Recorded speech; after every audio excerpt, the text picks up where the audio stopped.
പാനൂരിൽ bomb നിർമ്മാണത്തിനിടെ കൊല്ലപ്പെട്ടവർക്ക് സ്മാരക മന്ദിരം നിർമ്മിച്ചതിനെ ന്യായീകരിച്ച് CPIM നേതാവ് P. ജയരാജൻ സുബീഷും ഷൈജുവും രക്തസാക്ഷികൾ തന്നെയെന്നും P. ജയരാജൻ പറഞ്ഞു. പാർട്ടിക്കായി ജീവാർപ്പണം നടത്തിയവർക്കായി അനുസ്മരണ പരിപാടി തുടരുമെന്നും P. ജയരാജൻ ഫേസ്ബുക്ക് കുറിപ്പിലൂടെ വ്യക്തമാക്കി.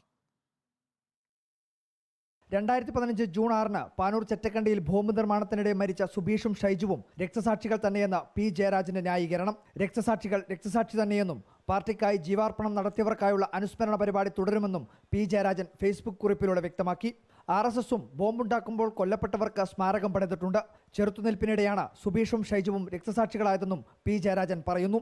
ചെറുത്തുനിൽപ്പുകൾ ഇന്ത്യൻ പീനൽ കോഡിന്റെ അളവുകൾ വെച്ച് മാത്രം വിലയിരുത്താനാവുന്നവയില്ലെന്നും P. ജയരാജൻ ഫേസ്ബുക്കിൽ കുറിച്ചിട്ടുണ്ട്.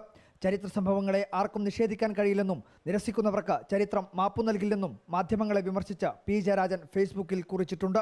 സംഭവത്തിൽ കാര്യമായ പ്രതികരണങ്ങൾക്ക് മറ്റ് CPM നേതാക്കൾ മുതിരാത്തപ്പോഴാണ് P. ജയരാജൻ വിശദമായ പ്രതികരണം നടത്തിയത് എന്നതും ശ്രദ്ധേയമാണ്. റിപ്പോർട്ടർ, കണ്ണൂർ.